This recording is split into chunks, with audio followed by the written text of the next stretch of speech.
일단 이제 초보 투자자들을 위해서 주식 투자는 처음인데요. 이런 베스트셀러 책을 내셨는데 책을 알아보기 전에 요즘 뭐 주린이라고도 하고 재테크 어린이 제린이라고도 하는데 투자에 관심을 가지고 도전하시는 분들에게 여러 가지 투자 방법 중에 주식 투자를 권하는 추천하는 이유가 뭘까요?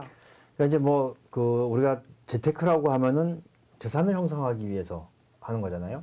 뭐 그렇게 하기 위해서는 부동산도 있고 그리고 주식도 있고 네. 그밖에 뭐 채권이나 예금도 있고 이제 이렇게 되는데 근데 가장 그 핵심적인 것은 역시 안전자산이에요. 그쵸. 안전자산이라고 하면 이제 예금 적금을 얘기하는데 그것으로부터 내가 그 재산을 형성하기 위해서는 72의 법칙이라고 하는 걸 생각하셔야 돼요. 네. 근데 우리가 좀 재테크를 조금만 공부했다고 하시는 분들은 72의 법칙은 대체로 알고 계신데 그 이제 72 나누기 이자율 이렇게 하면 내 재산이 2배 되는데 걸리는 시간을 이야기하는 거예요. 네. 지금 이제 대체로 우리나라의 금리가 한 1% 정도 된다고 그쵸. 가정을 하면 네.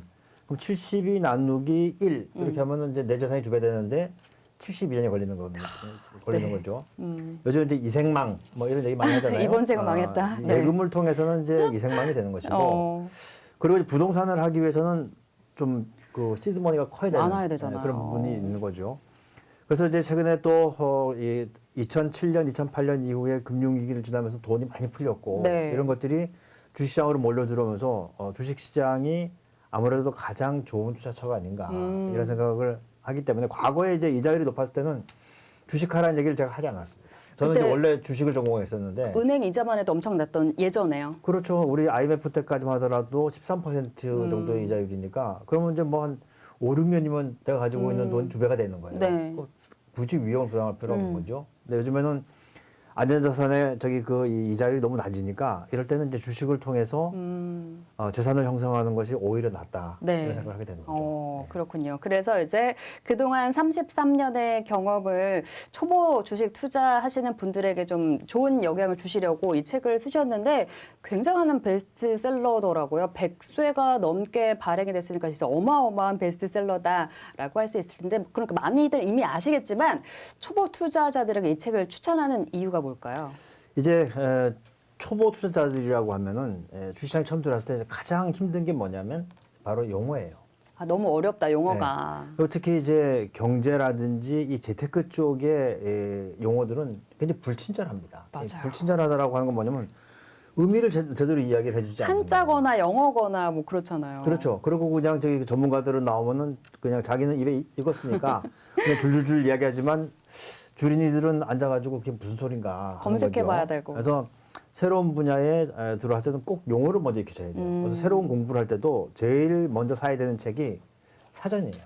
요즘에 이제 모바일로 전부 다 하니까 네. 뭐 사전도 꼭 살 필요는 없지만 그래서 용어를 익히기 위해서도 이 책을 보셔야 하고 그리고 또 한 가지 중요한 건 뭐냐면 이 용어하고 시장이 돌아가는 원리를 이제 접목을 시켜야 되거든요. 뭐 예를 들면은 주문을 내는데 네. 내가 주문을 어떻게 내는지 매도, 매수, 무슨 종목 그 주문 종류도 보면은 지정가, 시장가, 뭐 조건부 지정가 이런 게 있잖아요. 네. 그러니까 이런 것들을 이제 연결시킬 수 있는 그 원리를 이제 같이 설명을 하고 있고 네.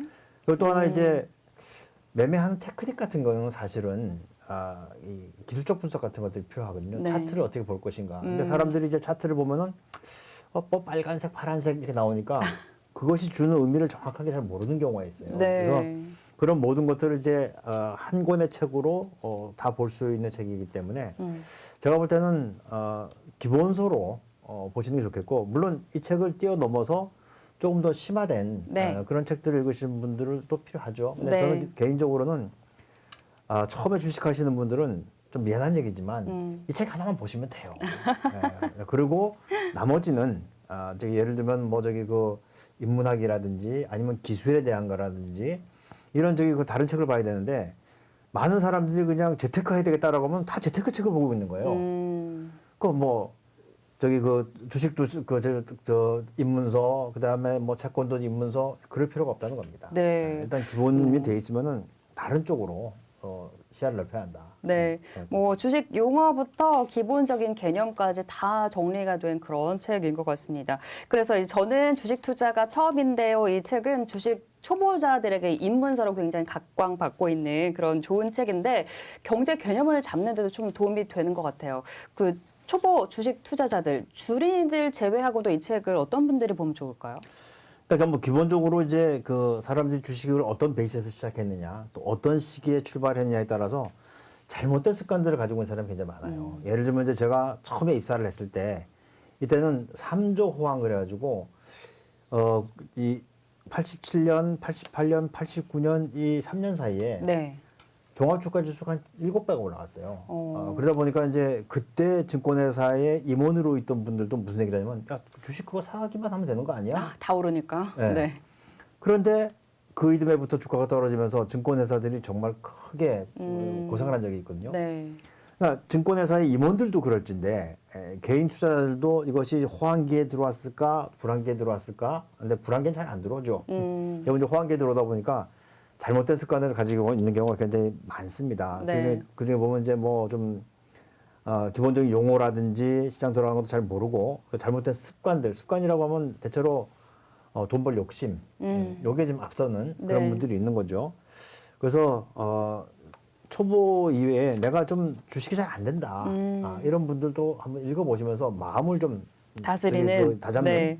그런 계기가 됐으면 좋겠고요. 네. 그래서 뭐 아주 전문 투자자들, 뭐 저기 그 기관 투자가라든지 이런 분들은 안 보셔도 되고, 내가 네. 저기 그 이 개인으로서 초보 아니면 한 중급 정도 된다 이러는 분들은 한 번쯤은 꽂아둘 필요가 있겠고, 제가 좀 하나 불만인 것은 네. 좀 양장본 있잖아요. 네. 저 하드카바. 음. 그걸로 했으면은 책꽂이에 꽂아놓고, 네. 좀 저기 그 전시용으로도 괜찮을 텐데. 소프트 카바라서 조금 불만이긴 합니다만은 네. 그래도 많은 사람들이 보고 있으니까 네. 같이 한번 좀 보시는 거 좋지 않을까 싶은 생각이 네, 듭니다. 투자가 뭐 초보다 아니면은 초보는 아니지만 투자 경력이 조금 됐는데도 여전히 좀 투자가 어렵다, 주식이 어렵다 하시는 분들이 보시면 좋을 것 같습니다. 네. 그렇다면 이제 주식 초보분들이 직접적인 투자를 요즘 많이 하잖아요. 간접적인 투자도 많이 하지만 어떤 얘기를 좀 당부를 하고 싶으실까요? 일단 뭐 이제 간접 투자하고 직접 투자를 좀 설명을 드리면 직접 투자는 내가 직접 주문 내는 거잖아요. 근데 간접 투자라고 하는 것은 이제 펀드를 이용하는 거예요. 네. 근데 가만히 생각을 해보면 펀드를 이 운용하는 펀드 매니저가 자기 돈이 아니잖아요. 그렇죠. 고객의 그죠? 돈이죠. 그러다 보면 좀 도덕적 해이가 생길 수가 있는 거죠. 그러니까 고객의 이익과 내 이익이 경합을 하게 되면 그러면 이제 우리는 어떻게 가르치고 있냐면 고객의 이익을 우선해라. 요건 이제 시험 볼 때 나오는 얘기고 네. 실제로는 그렇지 않은 경우가 많거든요. 그래서 저는 개인적으로는 뭐 잘 모르시는 분들은 간접 투자도 중요하지만 직접 투자가 오히려 낫다. 이런 생각을 또 하게 되는데요. 근데 직접 투자를 하게 되면은 모든 그 투자의 성과라든지 네. 아니면 유형을 본인이 다 책임지는 거예요. 간접 투자를 해도 내가 다 책임지는 거예요. 그렇죠. 네. 그러니까 어차피 돈을 못 벌 것 같으면은 내가 해도 잃고 남이 해도 잃고 그러면 내가 잃고 차라리 마음 편하게 낫다. 이런 생각을 하게 되고요. 네. 근데 문제는 이 돈을 벌겠다고 하는 욕심만으로 투자하는 것은 위험하다. 이런 생각이 들어요. 우리가 네. 이제 새해가 되면은 이제 그 증권 시장에 대한 풍경들이 나오잖아요. 네. 여기 보면 이제 브렌베어상이 나온단 말이에요. 브렌베어상은 이제 그 황소하고 곰이 같이 있는데 네. 황소가 곰을 탕 들이받아가지고 쓰러뜨리는 거예요. 왜 그러냐면 황소는 불이라고 해서 이거는 이제 강세 시장을 얘기하고 불마켓, 베어마켓 그렇죠. 얘기하는 건가요? 베어는 네. 이제 저기 이 약세 시장을 얘기하는데 네. 증권인들의 그 바람은 강세 시장, 약세 시장을 이기는 거거든요. 그래야지 돈을 버는 건데 그래서 이제 시장에는 이제 이런 얘기가 있어요. 황소도 돈을 벌고 즉 강세 시장에서 돈을 벌고 곰도 돈을 번다. 약세 시장에서 돈을 벌 수 있죠. 네. 근데 돼지는 못 먹는다. 이런 얘기를 한단 말이에요. 욕심 부리지 말자는 건가요? 그렇죠. 이 돈을 벌고자 하는 욕심만으로 투자하는 것은 굉장히 위험하다. 왜냐하면 판단이 잘 되지 않는 그런 부분들이 있기 때문에 그런 거죠.